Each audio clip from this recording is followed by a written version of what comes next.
I'm Brandon Collins, this is Kurt's Kitchen, and this is how you don't completely f up bulgogi.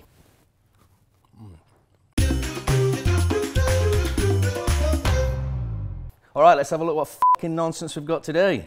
Today I failed in the kitchen. So why am I not surprised you f***ing failed in the kitchen? Series where I take one ingredient and make dishes from around the world with it, but it did not go as planned. You cut your pork too small, that's what you did to start with, and you're supposed to use beef. Spicy Korean pork belly, or doeji. That looked f***ing terrible. I'm not entirely sure what went wrong, as there's only 2 steps to You should have blended the f***ing onions into the marinade also. Cook it, but somehow I flicked up. You flicked it up? You f***ed it up, that's what you did.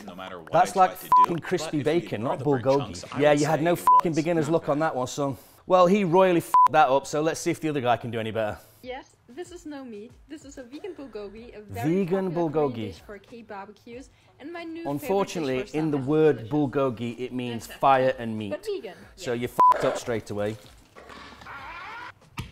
What the Sounded f*** like is those that? you munch. That looks like something my Then kid put the used to water f***ing in use when soy she was sauce. playing with Play-Doh. For the marinade. Yes. Into a blender with garlic and ginger, dark soy sauce. So she's getting her marinade right. She's not f***ing the marinade up, and her pan looks pretty f***ing good also. But honestly, I would rather eat raw beef than the seitan. They were right in naming it after the f***ing devil. I would rather eat the stuff that comes out my dog's backside than that. Maple syrup, vinegar, and sesame. Sauce done. Shirt still white. Out of everything in this f***ing video, the fact that she kept her shirt clean is f***ing unbelievable to me. Yeah, obviously in the term bulgogi, fire and meat, she f***ed it up. That's what we in the industry call a non-f***ing starter. So obviously these guys don't know what the f*** they're doing. I was fortunate enough to live in Koreatown for a couple of years, so I know Korean food very well. It's the most underrated cuisine out there. I'm going to do my absolute best to make sure that the Koreans are being taken care of and do this recipe right. So we're going to start off by making our bulgogi marinade. It starts off with about half an onion. If you've ever seen any of my recipes before, when you're making marinades, you don't need to peel that last layer of yellow. It's not that important, and especially if you're going to blend it, because actually you want the acid from it. Put it up just a little bit. Same again, you don't need to cut it up too evenly. And just put it into your blender. Take a garlic, and we're going to need about 2 cloves. I do like to peel garlic. Even though we're blending it, it still won't break down, so we need to get rid of this skin. 2, about a teaspoon of ginger. So basically when you get ginger like this, try and break it down so it's manageable, and then you just take a spoon, and just the spoon acts as a peeler. Just break this down, put it into the blender. Now this is the controversial bit. Classically what you would use is a Asian pear. The acids in the fruit, they break down the protein, they break down the muscle fibers and make the meat really tender. Koreans like to marinate it overnight. I prefer to marinate mine more on the 1.5 to 2 hours, 3 tops. So I use kiwi. This is like supercharged. This does it much faster. So just cut it in half. Just use a spoon just to sort of scoop it out. Like that. 1/3 cup of tamari soy sauce.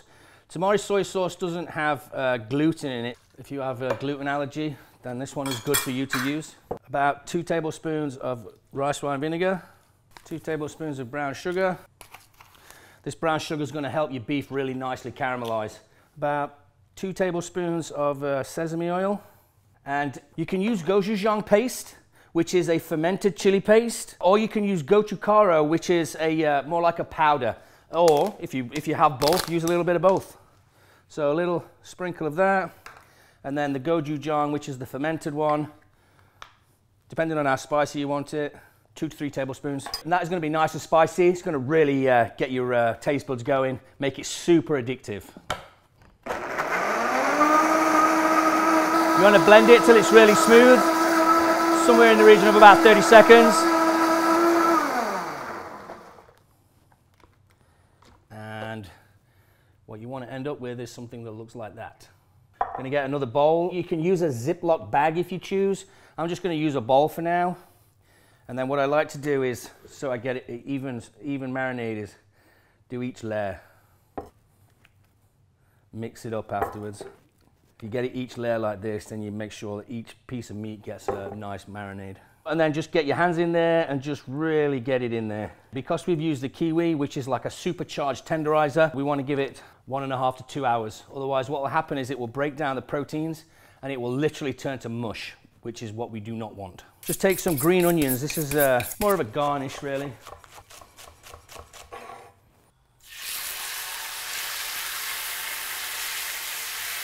Allow it to fry and caramelize.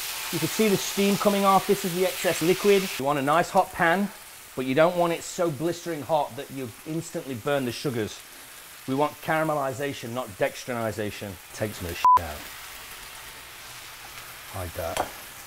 You know what? My pan was a little bit f***ing overcrowded, so I took some of that beef out, but you didn't f***ing see it. All right, look at that. That's what we're talking about. Nice grill marks. Nice caramelization from the pan. Sugars are now starting to really caramelize. Now we're talking. Finish it with some of our chopped green onions. Put it into our bowl. And some sesame seeds. And that is how you don't f*** up bulgogi.